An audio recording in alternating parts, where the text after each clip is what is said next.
Hello, here are the daily news topics converted into a listener-friendly English script.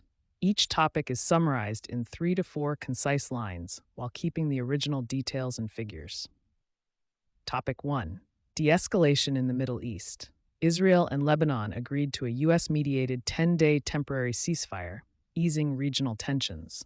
Iran said it would fully open the Strait of Hormuz to commercial vessels for the ceasefire period, but with Iran-defined adjusted routes and U.S. naval restrictions remaining, so uncertainty persists. The news sent oil sharply lower, WTI around $80, Brent around $89, roughly a 10% drop, eased inflation fears, and drove Treasury yields down, 10-year 4.23%, 2-year 3.702%, each down about 6 to 8 basis points as global stocks rallied to record highs. Energy and rate-sensitive sectors, airlines, cruises, housing, and autos jumped, though markets could reverse if Iran's conditions, U.S. blockade actions, or Fed commentary change the outlook. Topic 2. Technology and AI headlines. AI and tech dominate. Investors chase NVIDIA rivals and chip makers. Grocers use AI to cut waste. Media firms rethink deals. And retail traders pile into AI rebrands, driving volatile share moves.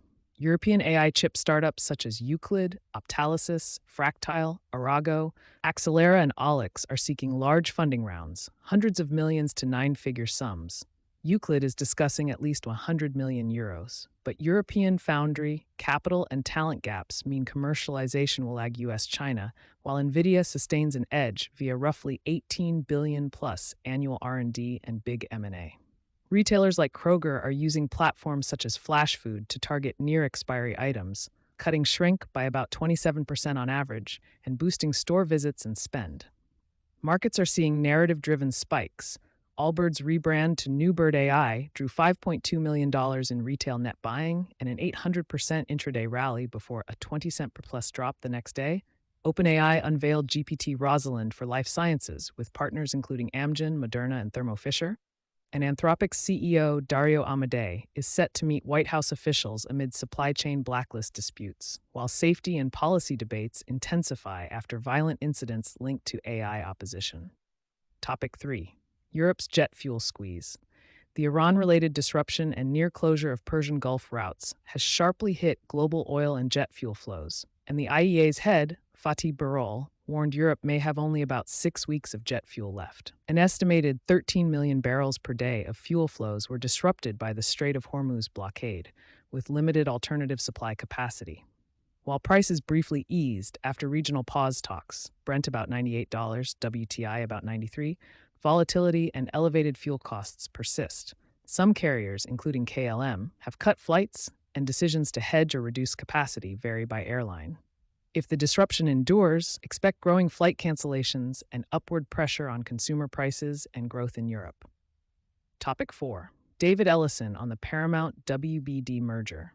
David Ellison, CEO of Paramount Skydance, publicly pledged at CinemaCon that a proposed merger with Warner Bros. Discovery would not reduce film output, promising at least 30 combined studio films per year and a policy of 45 days theatrical exclusivity, followed by SVOD within 90 days. He said Paramount is already ramping production with 15 releases planned for 2026, and he emphasized a pro-theatrical stance. But many in exhibition in Hollywood, thousands of actors and crew, plus theater groups, remain skeptical and oppose the deal as a threat to jobs and choice.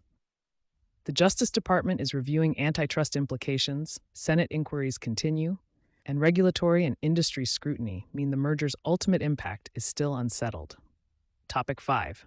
QVC bankruptcy and Reed Hastings leaving Netflix board. QVC's parent filed voluntary Chapter 11 in the U.S., aiming to cut roughly $6.6 billion of debt down to about $1.3 billion through restructuring while continuing operations. The company says it has liquidity,